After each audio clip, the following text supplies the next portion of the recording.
Encore une fois, bonjour et bienvenue à l'Église baptiste centrale de la Rive-Sud. Donc, la rediffusion va être faite sur YouTube demain, donc lundi pour le message d'aujourd'hui.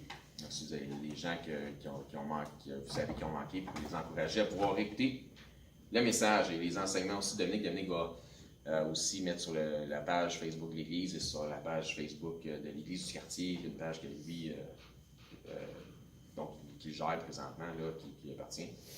Son enseignement de l'herméneutique. Puis merci encore une fois pour l'enseignement d'aujourd'hui, c'était très bien. Donc, le message d'aujourd'hui s'intitule Les vaines tromperies. Dans Colossiens 2, le message est un petit peu plus long, fait qu'on n'a pas de trivia biblique aujourd'hui. Pas que c'est...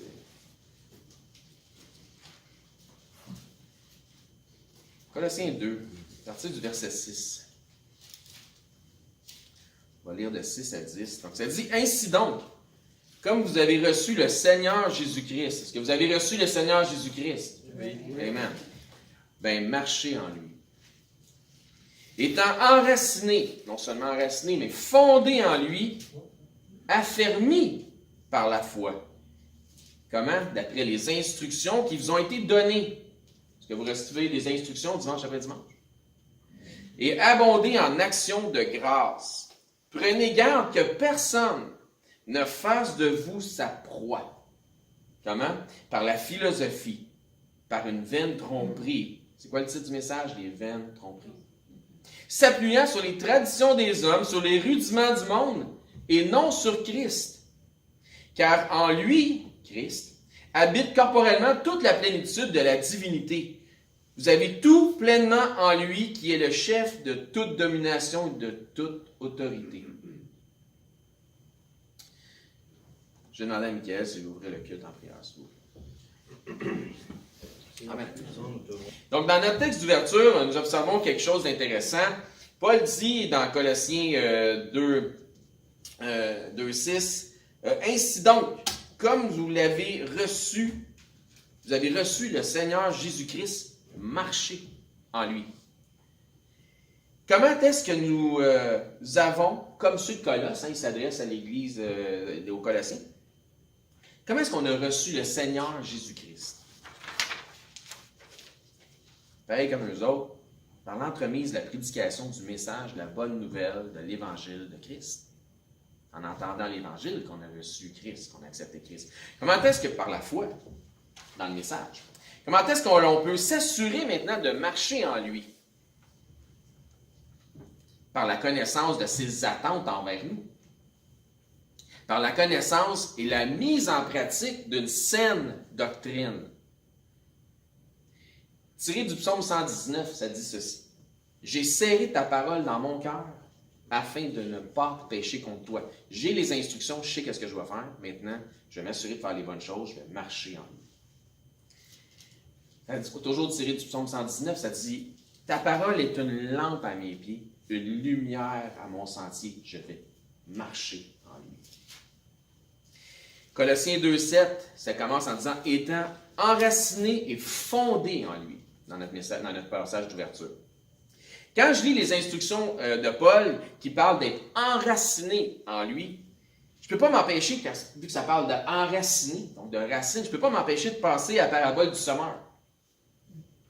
Par opposition aux trois types de sol, la bonne terre, le cœur bon et honnête reçoit la semence qui est la parole de Dieu par laquelle l'homme peut venir à la connaissance de son besoin ultime. Ça, c'est la bonne terre qui reçoit la semence.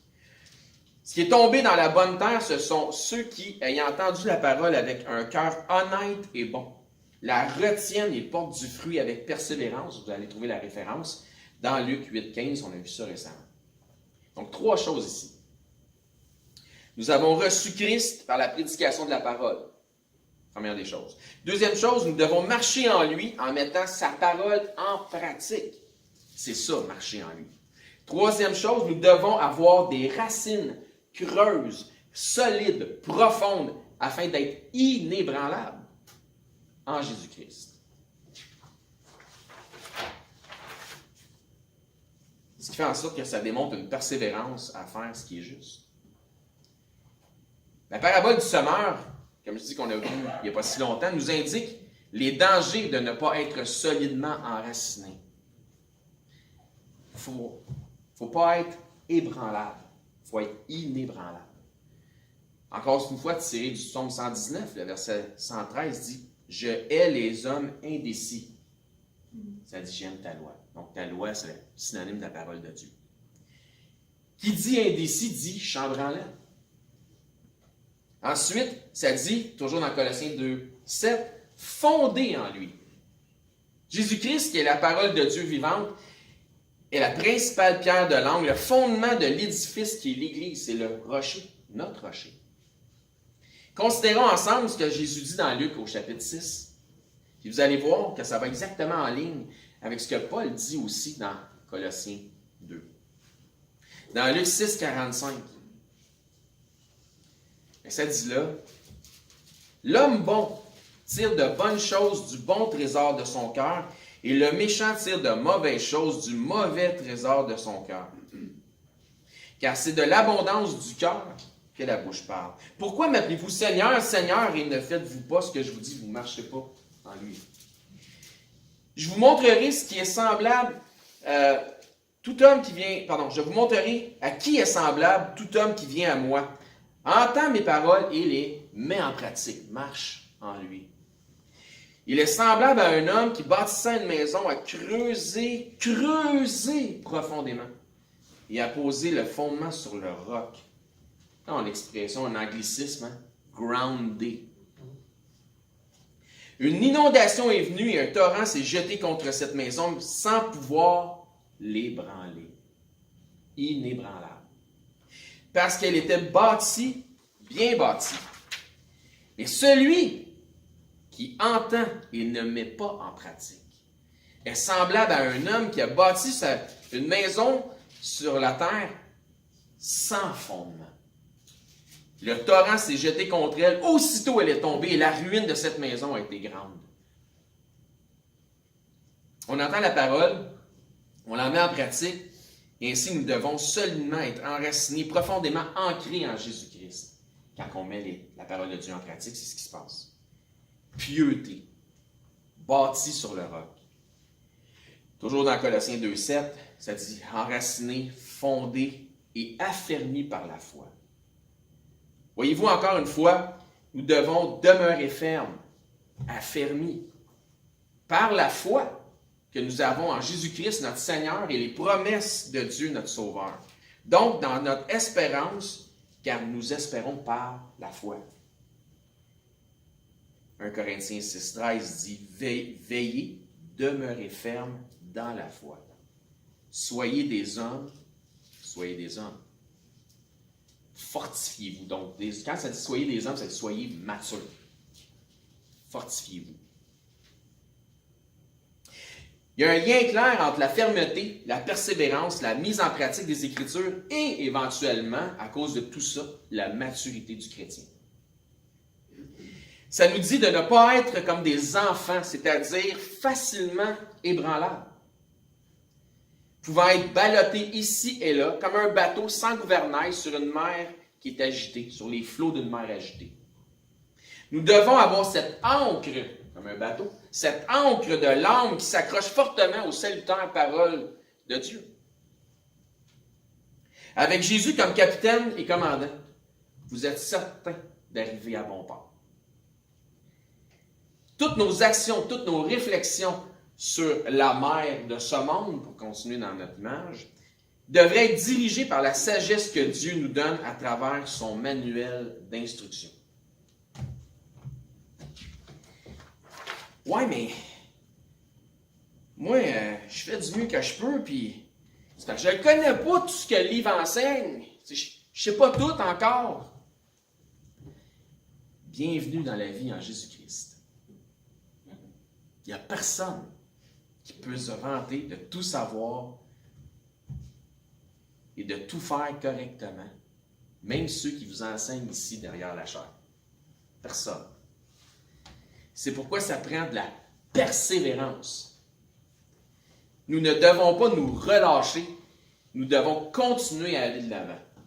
Dans 1 Corinthiens 9, 24, ça dit « Ne savez-vous pas que ceux qui courent dans le stade courent tous, toute la gang, mais il y en a un seul qui remporte le prix. Courez de manière à le remporter comme si c'est toi qui étais pour gagner. »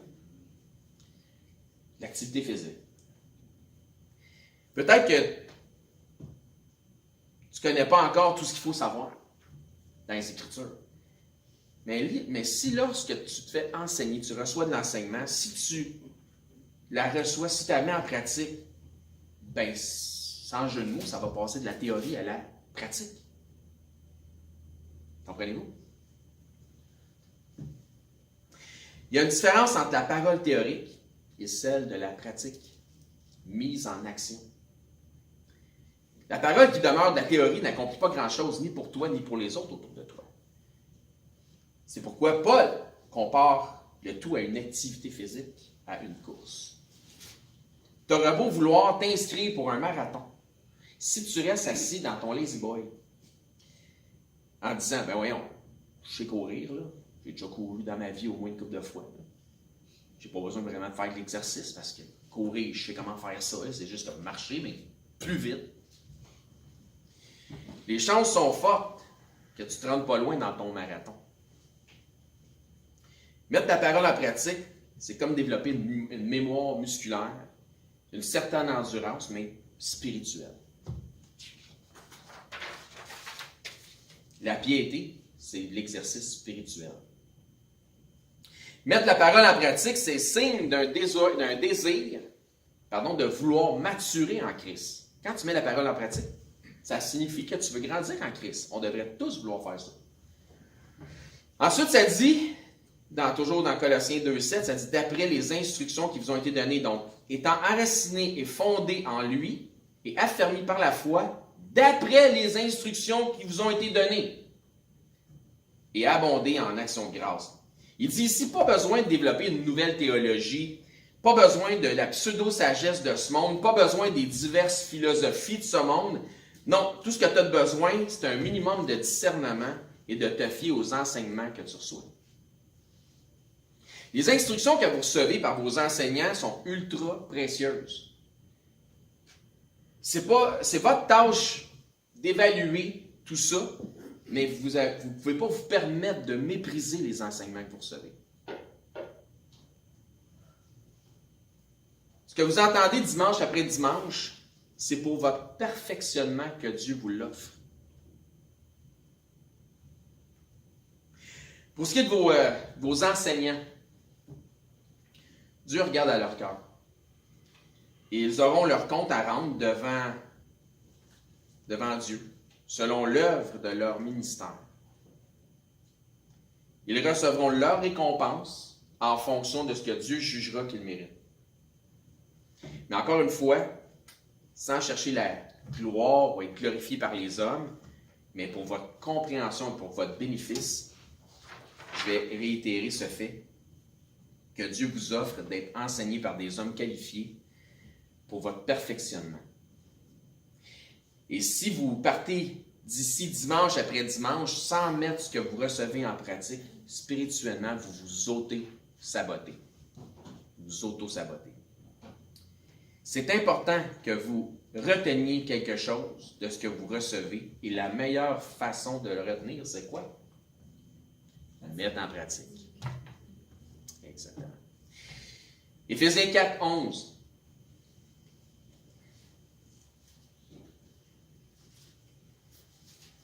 Ça dit, et il, Dieu, a donné, donc c'est un don de Dieu, les uns comme apôtres, les autres comme prophètes, les autres comme évangélistes, les autres comme pasteurs et docteurs. On a vu ça un mercredi il n'y a pas longtemps.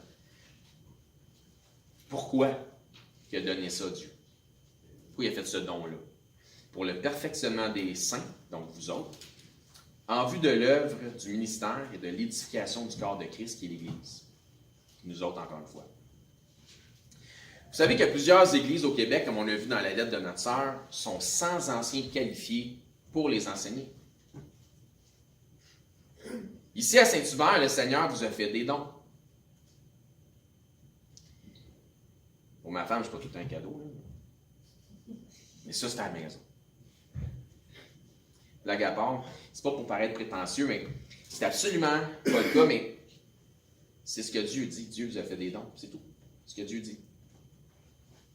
Puis habituellement, quand tu reçois un don, qui plus est, qui vient de Dieu lui-même, qu'est-ce que tu devrais faire avec? La réponse se retrouve à la fin du verset 7 du chapitre 2 de Colossiens. Ça dit « Et abonder en action de grâce. » Dis merci. Tu dis merci. Remerciez le Seigneur de ce que vous avez. Des dons qu'ils vous ont fait. Oui, mais le prêcheur, là, puis l'autre, là, sont plates. J'aime pas ça tout le temps, ce qu'il dit, ou ce qu'ils disent. Oh, puis j'ai pas le goût de me lever le dimanche, là, trop de bonne heure, là, pour aller les entendre non plus. Des fois, là, on tape ses nerfs. Voici ma suggestion. Remercie Dieu pour les enseignements qu'il t'a donnés, parce qu'il y en a qui n'en ont pas. Focus donc sur ce qui est bon dans le message pour toi, puis prends-le, prends ta part, puis mets-le en pratique. Si c'est juste 10% qui a fait ton affaire, mais prends ton 10, tourne chez vous, dis merci au Seigneur, rends grâce, puis mets-le en pratique. Ça va changer ta vie. Si jamais tu es convaincu, un peu de ce qu'on te parlait ce matin, si jamais tu es convaincu que ce qui est enseigné en avant, c'est de l'hérésie, hein, comme si quelqu'un aurait dit la Bible, c'est pas vraiment, il y a plein d'erreurs là-dedans, tu sais, c'est pas. Mettons que quelqu'un pense qu'un enseignant aurait dit ça. Bien, sois suffisamment mature, ferme, pieuté, ancré, solide, homme fait, etc. Sois suffisamment mature et prends le temps de t'asseoir avec l'enseignant afin d'éclaircir le tout. Peut-être que c'est juste quelque chose que tu as mal compris. Considérez bien ce que ça dit dans Hébreux, parlant de mettre la parole en pratique. Dans Hébreux 13, 17.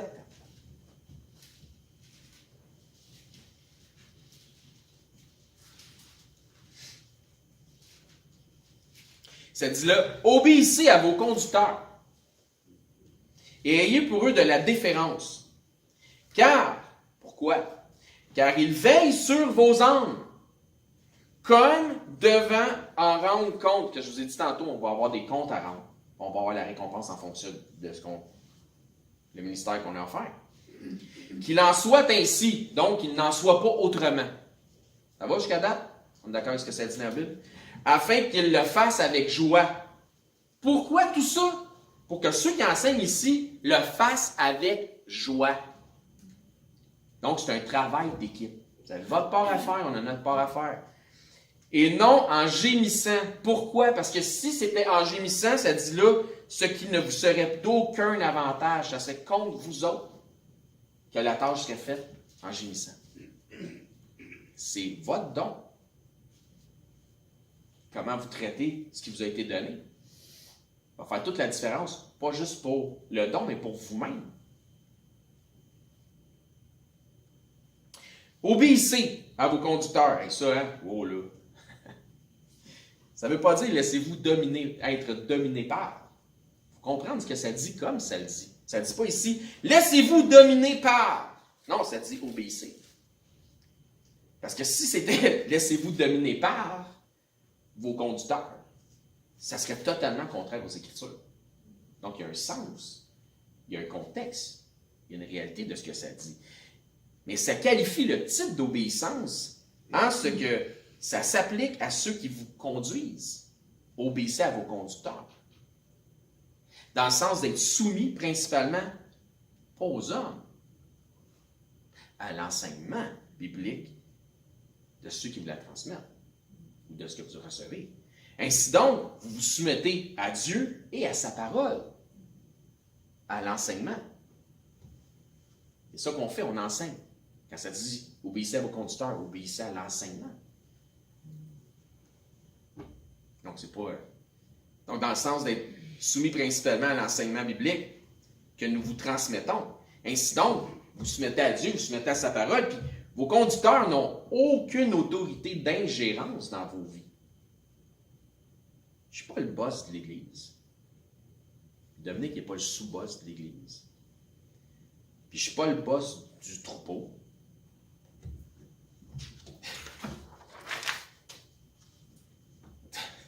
l'église où le pasteur dit ici, c'est moi qui est boss. Tu es en droit de te poser des questions si tu es à la bonne place. Ça dit d'avoir pour eux de la déférence pour vos conducteurs. Et puisque ce n'est pas un mot qu'on utilise souvent dans une conversation tous les jours, oui, j'ai de la déférence pour cette personne, on va voir ce que ça veut dire, mais ça veut dire d'avoir une considération respectueuse. Donc, d'agir avec respect. Puis une des façons de respecter ces gens-là, c'est si tu n'es pas certain de ce qu'ils ont dit, au lieu de t'aller sucer ton pouce chez vous puis te plaindre qu'ils disent des affaires de croche, tu vas juste vérifier avec eux avant. Juste t'asseoir, prendre un temps avec ton frère dans le Seigneur, pour t'assurer que tu as bien compris la chose. Ou te faire aller de manche patate. Donc, pourquoi avoir de la considération respectueuse? Car il veille sur vos âmes comme devant en rendre compte.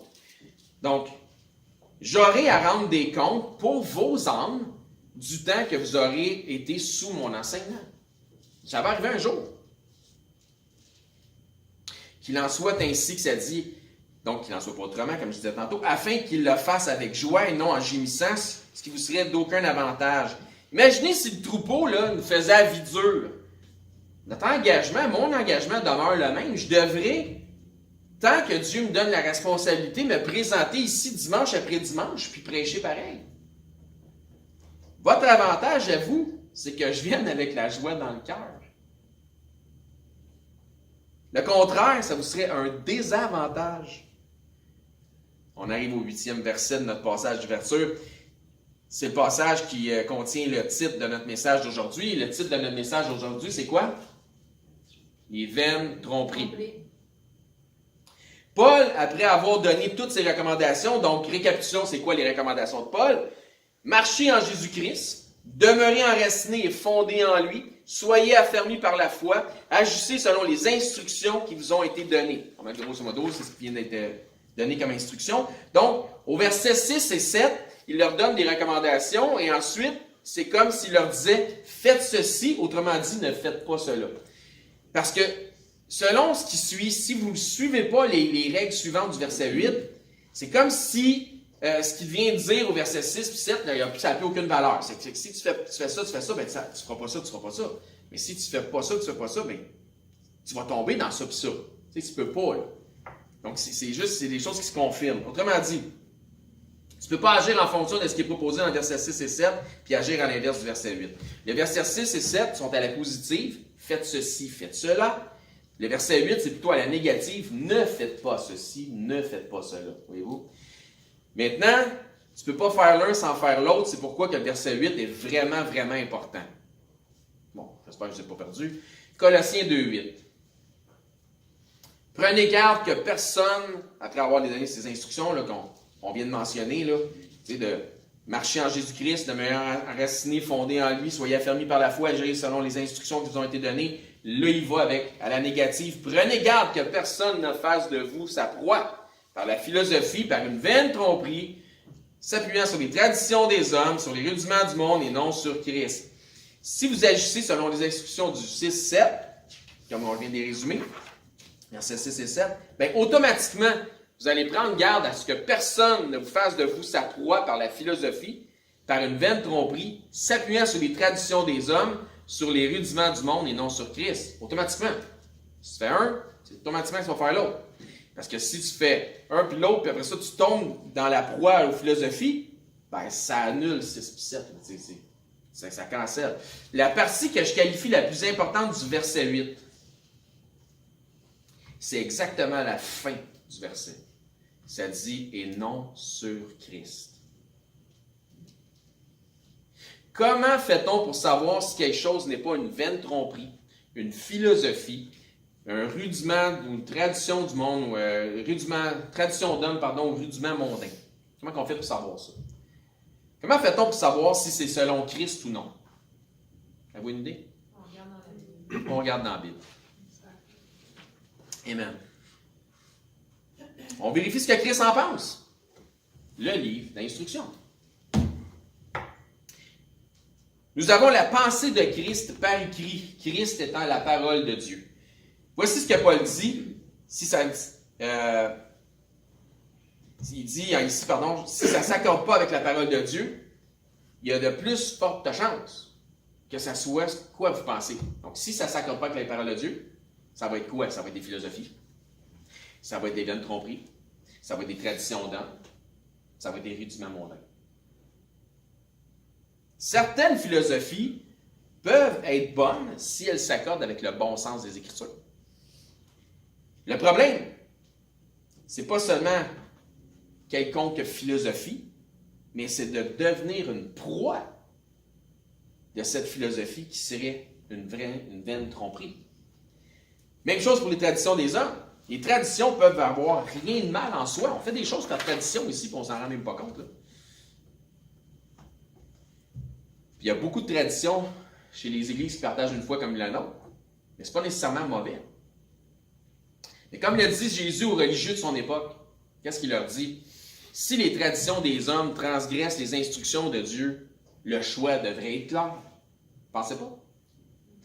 Il faut comprendre que plusieurs exercent la religion au profit d'une saine relation. Donc, plusieurs exercent la religion au profit d'une saine relation avec Dieu. Puis la manière d'identifier c'est quoi la religion que ces gens-là font, c'est juste en regardant leurs traditions. Parce que leurs traditions vont indiquer que ça va à l'encontre des Écritures. Puis là, quand tu lui demandes pourquoi tu fais ça, ben, c'est ça qu'il faut qu'on fasse. Ils ne savent pas pourquoi. C'est quoi ton fondement des Écritures? On n'a pas vraiment. Matthieu 15, 6, Jésus dit, « Vous annulez ainsi la parole de Dieu au profit de votre tradition. » La religion par la tradition, au lieu de la relation par les Écritures. C'est probablement pire aujourd'hui qu'à l'époque de Christ. On n'a rien amélioré là-dessus. C'est pire que c'était. En réalité, la réalité, c'est que plusieurs chrétiens dans nos églises aujourd'hui sont définitivement en proie aux philosophies trompeuses et mondaines qui sont totalement éloignées de la parole de Dieu. La raison est qu'ils sont incapables de s'en rendre compte ou incapables d'identifier qu'ils sont là-dedans. Ils ne sont même pas conscients que ce sont des philosophies mondaines ou des traditions d'hommes qui sont à l'opposé de la pensée de Christ. Ils sont là-dedans jusqu'au cou. Qui dit philosophie dit aussi habituellement quoi? Doctrine. Dans de la philosophie, il y a de la doctrine. Les philosophes de l'époque, des philosophes, avaient leurs disciples. Plusieurs chrétiens d'aujourd'hui sont malheureusement endoctrinés par des philosophies mondaines. Il y a certainement des philosophies religieuses, mais il y a aussi des philosophies politiques, économiques, sociales, etc. Parfois, celles-ci se croisent et convergent. Ils mélangent, autrement dit, ils mélangent les affaires.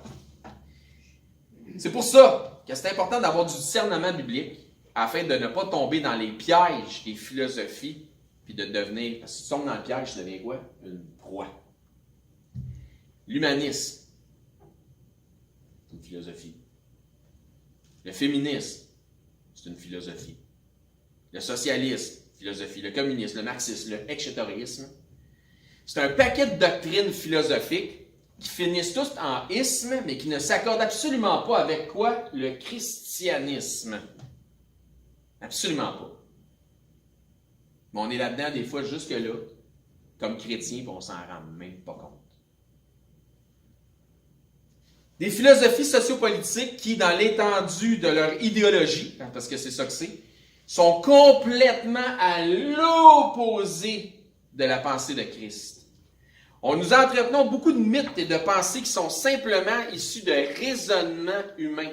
Beaucoup de mythes, beaucoup d'affaires qui sont simplement issues du raisonnement humain. La logique des hommes, écoutez bien ça, la logique des hommes n'a pas d'autorité sur la parole de Dieu. Je répète 2 fois. La logique des hommes n'a aucune autorité sur la parole de Dieu. Ta vérité est impuissante contre la vérité. Parce que ta vérité, c'est juste une opinion. Ça, c'est la vérité. 2 Corinthiens 10, verset 4.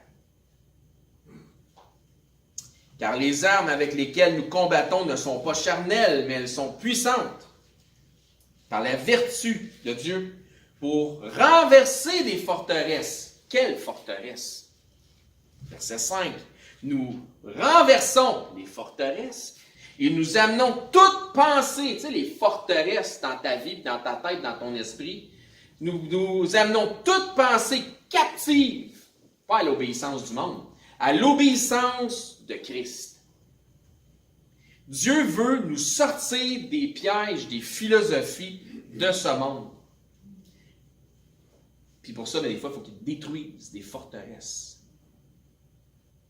Les armes spirituelles, par exemple, comme l'épée de la parole, hein, qui est tranchante, plus tranchante qu'une lame à 2 tranchants qui divise entre la jointure et la moelle. Elle peut juger des sentiments, des pensées, les forteresses du cœur. Vous avez trouvé ça, la référence dans Hébreux 4.12. Nos raisonnements étant comme des forteresses dans notre esprit, ou dans nos esprits, ont besoin d'être renversés. Car nous avons besoin de connaître davantage notre Dieu et sa pensée. Nos pensées doivent absolument venir à l'obéissance de Christ. Donc, amener toute pensée captive à l'obéissance de Christ. Ça commence chez nous.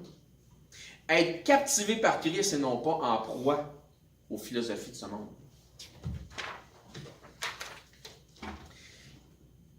Parce que depuis des années, nous sommes hyper médiatisés par la télé et maintenant par tous les médias de propagande. Le Seigneur doit faire un immense ménage en nous. Romains 12.2 dit « Ne vous conformez pas au présent siècle, mais soyez transformés par le renouvellement de l'intelligence, afin que vous discerniez quelle est la volonté de Dieu, ce qui est bon, agréable et parfait. » Il y a beaucoup de ménage à faire. Dépouillez-vous de votre vieille nature, revêtez Christ par les enseignements bibliques, soyez transformés par le renouvellement de votre intelligence. Qu'est-ce que ça signifie que d'avoir une intelligence renouvelée au point d'être transformé? Ça signifie d'être prêt à avoir l'humilité, de recevoir les enseignements de la part du Seigneur qui vont faire le ménage, un ménage dans notre façon de penser, dans nos perspectives de la vie.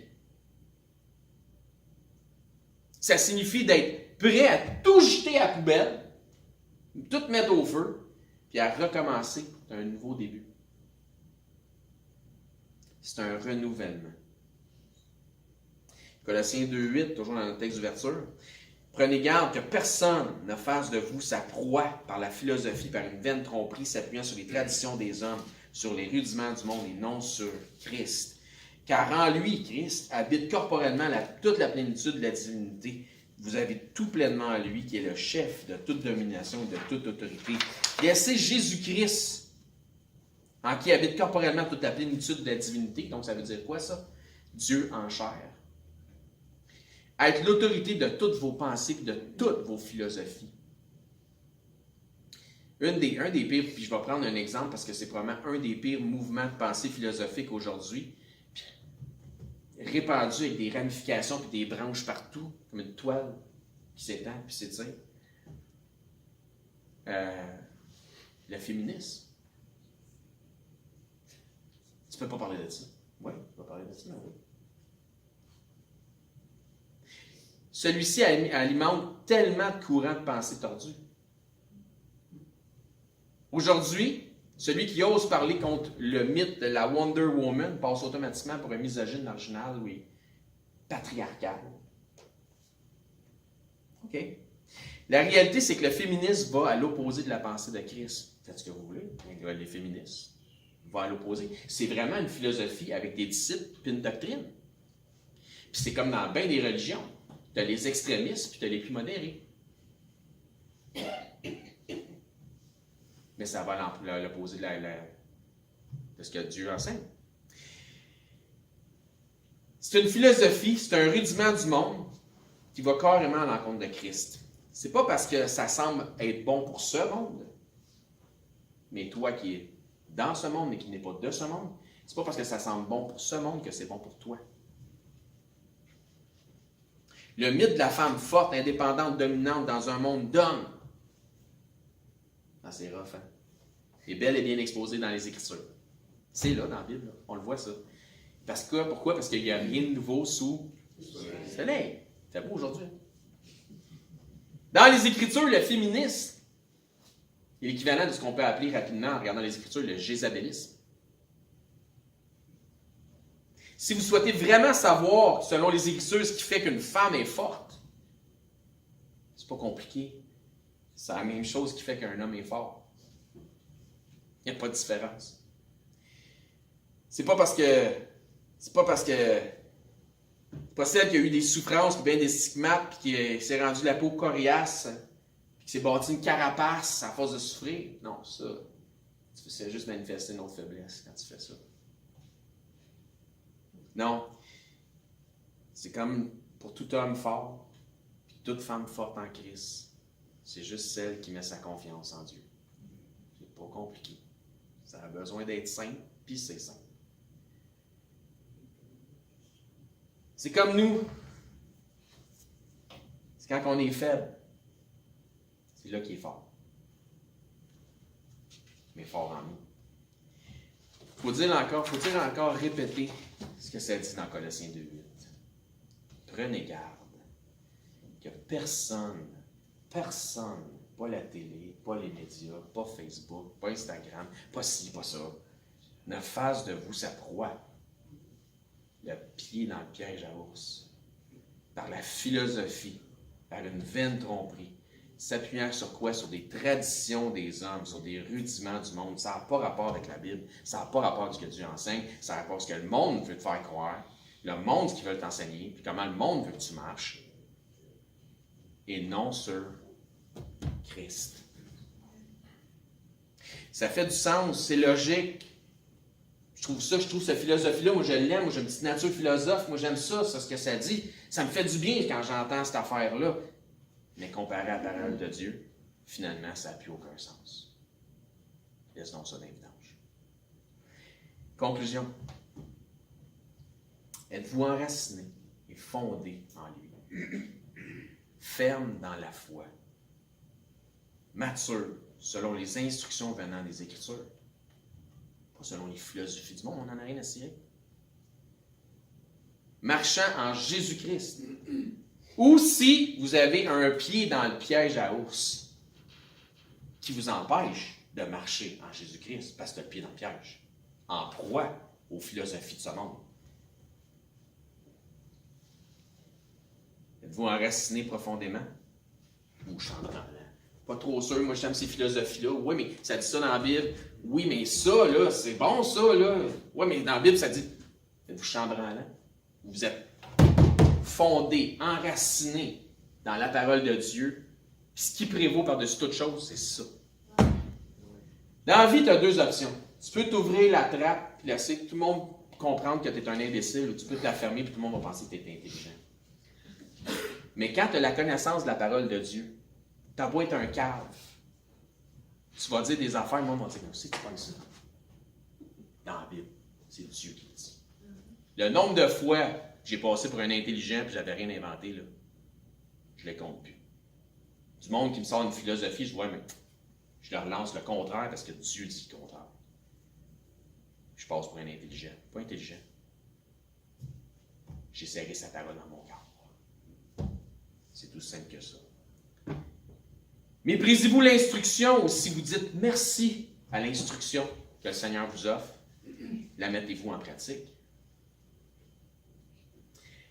Avez-vous de la déférence, donc considération respectueuse envers les anciens qui vous enseignent? Permettez-vous au Seigneur de renverser les forteresses, vos mécanismes de défense philosophique? Non! C'est à l'heure, hein? Le Seigneur veut faire un travail avec toi, mais ton mécanisme de défense philosophique, tu ne le laisses pas tomber. Tu te bats contre Dieu puis la parole de Dieu. Donc, laissez-vous le Seigneur renverser les forteresses de votre mécanisme de défense philosophique souvent parce que grande intelligence, parce que dans l'intelligence, la connaissance, il y a beaucoup d'orgueil aussi. Ce que vous pensez qui vous protège, tu sais, des forteresses, tu te protèges par ça, afin que vous deveniez faibles. Si vous permettez au Seigneur, vous détruisez ça, vous allez devenir faible. Puis démuni. Faible et démuni. Qui veut être faible et démuni? Moi. Parce que c'est quand je suis faible que lui est fort en moi.